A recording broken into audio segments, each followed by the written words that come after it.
over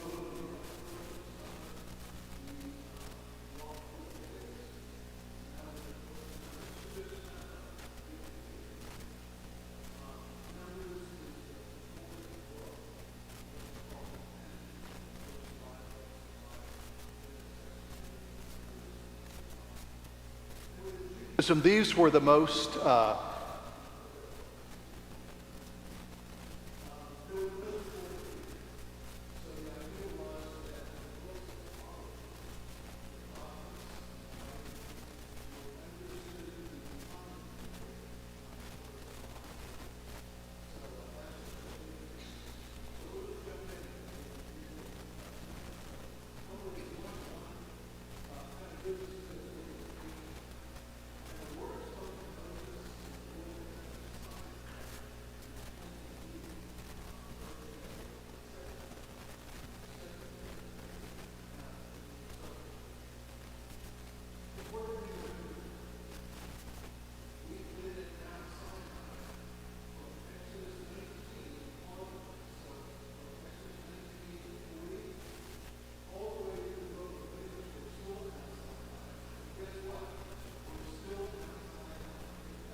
they exist because God called them together.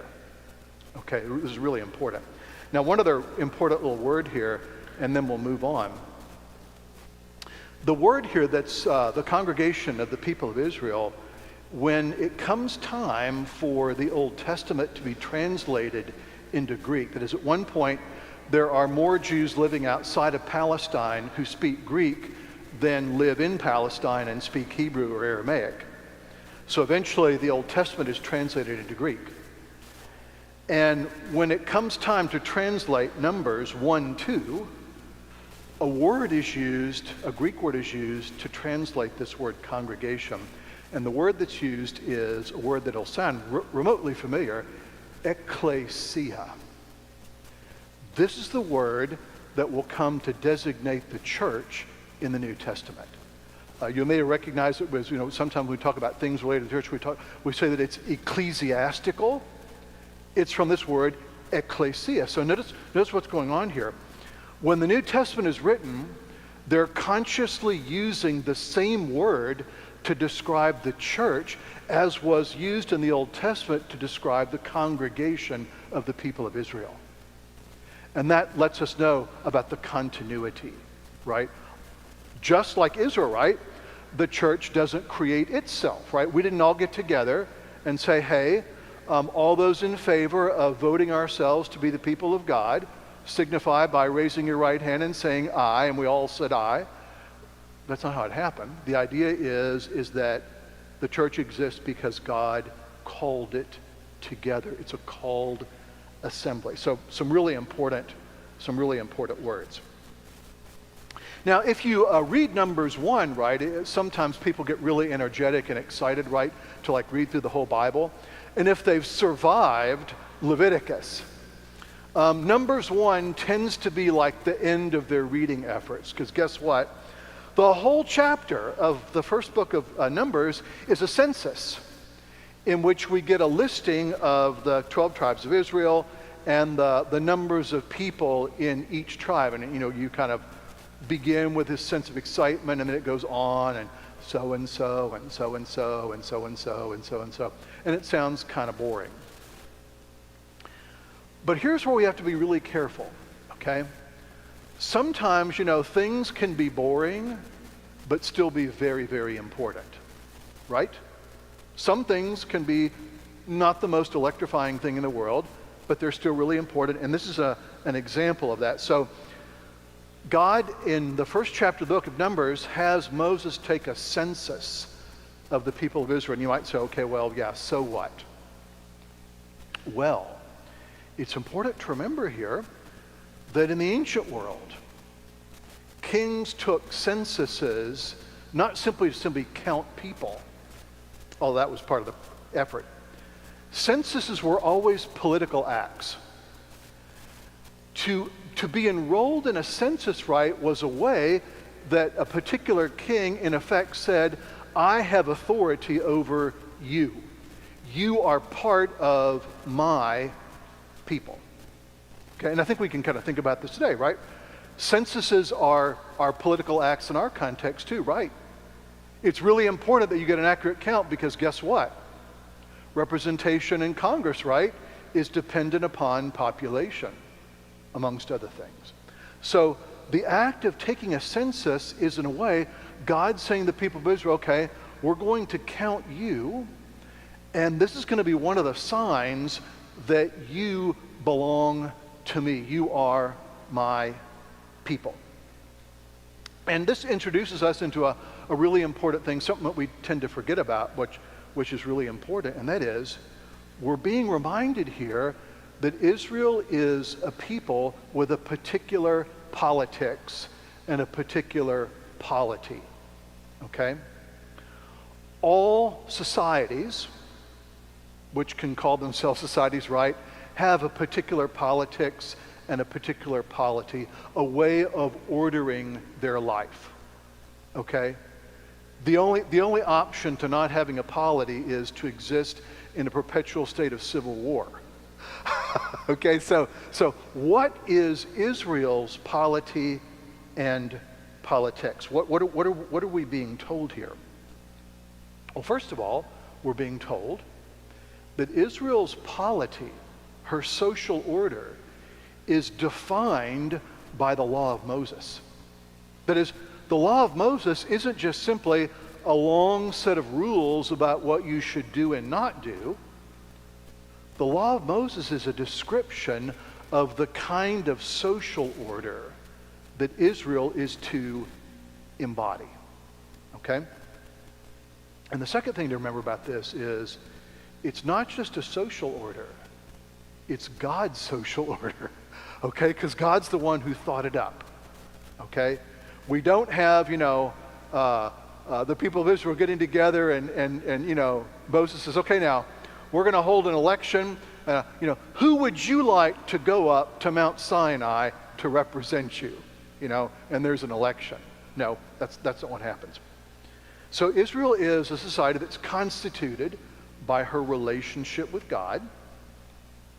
That's spelled out in the law of Moses. We'll see some of this later on. We saw some of it when we walked through the book of Leviticus. But there's also another really important thing about Israel's polity that's absolutely important, and it's something that we tend to forget about.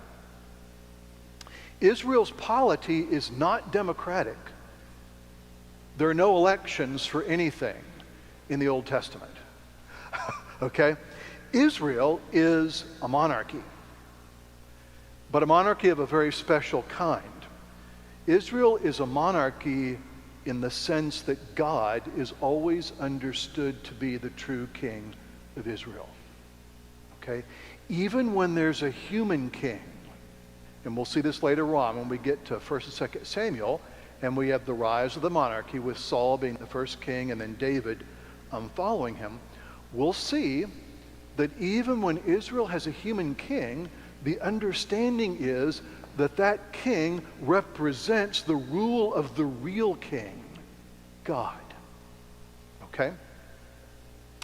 Whenever the coronation of King Charles III is scheduled, you'll want to watch it very carefully, because there's a moment in the coronation ceremony where after the monarch who's about to be crowned has made the appropriate vows, 4 lords, temporal, people who are up in the aristocracy, will hold over him a kind of a canopy. And then the Archbishop of Canterbury will anoint him with consecrated oil. And the blessing that comes with that consecrated oil is a reminder that the person being anointed, his rule represents the rule of the real king, right? You may hold the office and title of king, but your rule actually is supposed to represent the rule of the real king. Okay, watch for that moment. Or if you want to, you can go back and watch Elizabeth II's coronation where the same thing happened. So in this census, it's not just a list of numbers or people. Something very important is being said about the kind of people that Israel's supposed to be and who they are.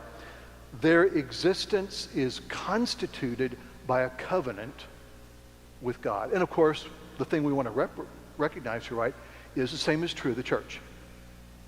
The church is constituted by a covenant with God. The church doesn't exist because we decided to join it. The church doesn't exist because we're like really wonderful, cool, and religious people, even though you all are, right? The church exists because it's in a covenant relationship with God, right? And therefore, and this is where things are really important, right? The church doesn't exist to do what we think it needs to be doing. It exists for the purposes for which God created it. And I think we always kind of have to, kind of be mindful of that. One way of thinking about this, and then we'll move on. Remember what Jesus says in the upper room right before he's about to institute what we now call the Eucharist? This is the new covenant in my blood, right? That's what he says in Matthew. Notice what's going on here. Jesus is saying that just as the people of Israel entered into a covenant with God on Mount Sinai, a new covenant is being made on, in effect, a new Mount Sinai. And the new Mount Sinai is what? wherever Jesus is. That's the new Mount Sinai. Okay, so important to kind of keep all that in mind. Now later on in chapter 2, we have some other things going on. And that is we're told about the arrangement of the camp of Israel. Once again, this might not seem like electrifying reading. Okay, you're not going to probably hear a sermon series on Numbers 2, although I'm trying to get us to do one. I've got it mapped out into, it's a 35 sermon series on Numbers 2. I haven't been able to convince Father Marcus to go with it yet, but I haven't given up. In Numbers 2, we're told something really important. We're told about how the encampment of Israel is arranged, and that's really important too. The arrangement is something like this. Whenever the people stop to encamp on their journey to the Promised Land, a certain arrangement always holds true. In the very center of the camp, there is always the tabernacle, the tent of meeting. Inside the tabernacle are the priests, the sons of Aaron. Immediately outside and around the tabernacle are the Levites, whom I'll say something about in just a minute. And then the tribes of Israel are distributed in threes on the four sides of the tabernacle. So tabernacle in the center, 3 tribes here, 3 tribes here, 3 tribes here, 3 tribes there, 12 tribes. Now notice what this says. This physical arrangement of Israel, right, tells us how things are supposed to operate. That is, it tells us, right, physically, that Israel is a people whose life literally and spiritually are built around God, with the tabernacle in the center always, and the 12 tribes arranged around on the edge. Now, I say this because, once again, right, the people of Israel are going to be going into what we now call the Promised Land, the land of Canaan, where they're going to have to deal with all kinds of bad influences, right? For one thing, right, there are already people who live in the land of Canaan, and they've got a very advanced and developed civilization. There's only one problem with them. They're all pagans. And so what's going to happen, right, is the people of Israel who've grown up in paganism in Egypt and who are going to a place that is pagan, the land of Canaan, right, they're going to have to be pulled out of that and literally arranged around God as the center of their lives. And that's not going to be an easy process. Now, I realize that all of you live completely God-centered lives.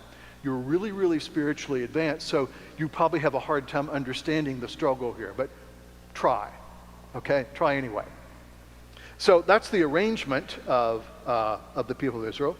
Now, this is actually looking forward to something that we want to kind of think about in just a minute. And that is, in Revelation 21, we're given a description of the New Jerusalem. Okay, so Revelation 21 is the penultimate chapter of the Bible. 22 is the last. In 21, we're given a description of the New Jerusalem. And we learn some really important things about it that I'll mention a few of them right now. The first thing we're told about the New Jerusalem is that it has 12 gates. 12 gates that open in the walls. And each one of those gates is named after one of the tribes of Israel. Isn't that interesting? So you've got the Asher gate and all the gates are named after the 12 tribes of Israel. And then we're also told that the city has 12 foundations. Each one of those 12 foundations is named after one of the apostles. So this helps, I think, us to understand something, or to put something in a helpful light. That is, for example, in Luke 6, when Jesus calls 12 disciples, right? This isn't like a random number. Okay, it's not like Jesus said, okay, how many disciples do I need? 10, would that be good? Or maybe 15, because this is like a rough job, so maybe 15 would be. No. It's interesting, right, that he calls 12 disciples. One for each of the 12 tribes of Israel. And I think that what Jesus is doing, and it's sort of like, one of these things, it's sort of like what's sometimes called as a sign act. You do something, and the thing that you do actually contains the message without you having to say a word, okay? If you come up to me and kick me in the knee, you don't have to say anything to me in terms of what you're feeling, okay? The fact that you just kicked me tells me, okay? So what Jesus does is he chooses 12 disciples, and that's letting folks know, right? Guess what he's doing? He's reconstituting the people of Israel, right? And further, right? Who constituted Israel in the first place? God. Who and who alone has the authority to constitute the people of God? God. If Jesus constitutes Israel again, what does that say about him? He operates with a divine authority. Okay, so we'll want to remember that when we get to the New Testament, probably in about 5 years. Just kind of remember that. Now, in Exodus 3, we're given a description of 2 different kinds of people who have a role to play in the people of Israel. One are called the Levites, and then the other are the priests. They both have a role in Israel's worship life. So let me just read to you very quickly a section of Numbers 3. It's a description of the duties of the Levites, what they're supposed to do. And then I'll say something about it. This is Numbers 3, starting at verse 5. And the Lord spoke to Moses, saying, "Bring the tribe of Levi near, and set them before Aaron the priest, that they may minister to him. They shall keep guard over him, and over the whole congregation before the tent of meeting, as they minister at the tabernacle. They shall guard all the furnishings of the tent of meeting, and keep guard over the people of Israel as they minister in the tabernacle. And you shall give the Levites to Aaron and his sons, and they shall wholly be given to him from among the people of Israel. And you shall appoint Aaron and his sons, and they shall guard their priesthood. But if any outsider comes near, he shall be put to death." Okay, so if someone other than one of the sons of Aaron or one of the Levites enters in the tabernacle area, guess what's supposed to happen to them? They're to be put to death, because that's like a holy place. So there are only certain people that are supposed to be in there. And then we're told, so Moses listed them according to the word of the Lord as he was commanded, and these are the sons of Levi by their names. And we get a list of Levi's sons. And then skipping over just into the 4th chapter, a little bit more about their work in 4:15 and following. "And when Aaron and his sons have finished covering the sanctuary and all the furnishings of the sanctuary, as the camp sits out after the sons of Kohath shall come and carry these, but they must not touch the holy things lest they die. These are the things of the tent of meeting the sons of Kohath are to carry." So here's what's supposed to happen, right? This tabernacle is a portable structure, right? It goes wherever the people of Israel go. So whenever they move along, everything in the tabernacle has to be packed up. And what has to happen is that the priests have to come and kind of roll all the things, the altar of incense, the Ark of the Covenant, all the furniture that's inside. All that has to be rolled up in cloth. And if the Levites touch any of those things in the tabernacle without the cloth covering, guess what's going to happen to them? They die.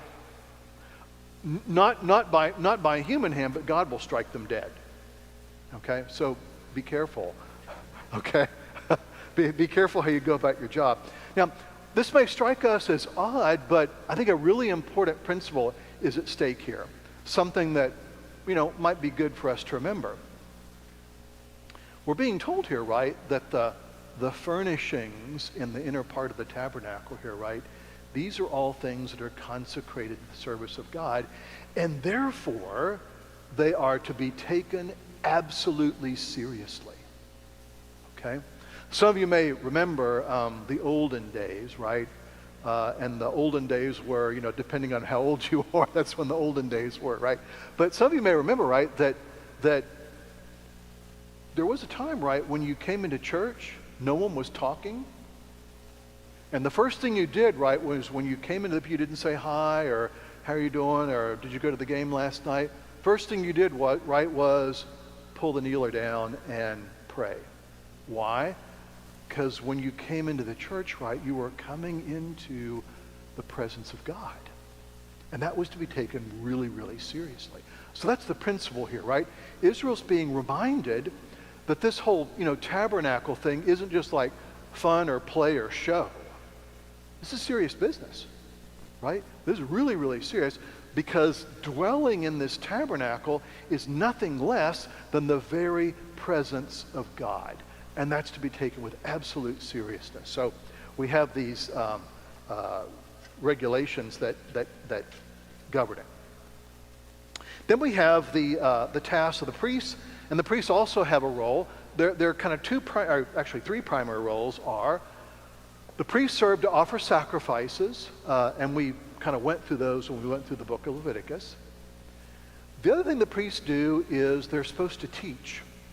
So another job of the priesthood is to instruct the people in the law of Moses. And that's one of the ways that the priests sanctify the people of Israel, right? By letting them know about what their covenant with God means and how they're to live into it. So that's another one. And then finally, the priests are also given the job, as we saw in the book of Leviticus, of distinguishing between the clean and the unclean. And we'll get into that again in 5 and 6 next Sunday. So I won't dwell on that today, but that just gives you an idea. So notice what we have here. We have a division of labor, and it's important to kind of think about what that division is. So here's how things work in a really quick way. God calls the people of Israel together. They are to be a people of his own possession, or as Exodus 19 puts it, they are to be his treasured possession out of all the peoples in the world, right? And the reason why they're supposed to be treasured is the people of Israel are going to be the people who begin to live in a way that takes them away from the trajectory of the sinful world, right? The purpose of the people of Israel is to kind of, in effect, display to the world what life under God looks like. And that's supposed to be a whole lot better than what life under sin looks like. Okay, so there's a really important location. So we have God calls the people of Israel together. He creates a covenant with them. And to help them live into their role, God creates a pattern of worship that kind of schools them, pulls them away from paganism and idolatry and all this other kind of stuff.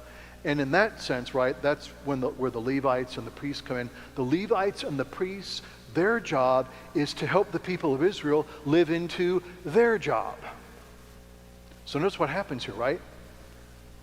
The life of Israel depends upon everyone doing their part, right? The whole life and mission of Israel depends on everyone doing their part. Things can break down easily, right? Obviously, right, this is the same with the church, right? The mission of the church depends on everyone doing their part. Okay? So I think that's a really important point that we don't want to lose sight of. Finally, one thing about chapter 4, I think that's really interesting. It ends with this. The chapter 4 ends in chapter 4, verse 49 with this. We get a listing here of everything that God's commanded and everything that Moses does. And then this: according to the commandment of the Lord through Moses, they were listed, each one with his task serving or carrying. Thus they were listed by him as the Lord commanded Moses. So if you read through the book of Numbers, you'll hear that phrase repeated over and over again. as the Lord had commanded Moses, as the Lord had commanded Moses, as the Lord had commanded Moses. And you may get tired of reading it. You may wonder, okay, now why do we have this repeated? But it's really important. Once again, we're being reminded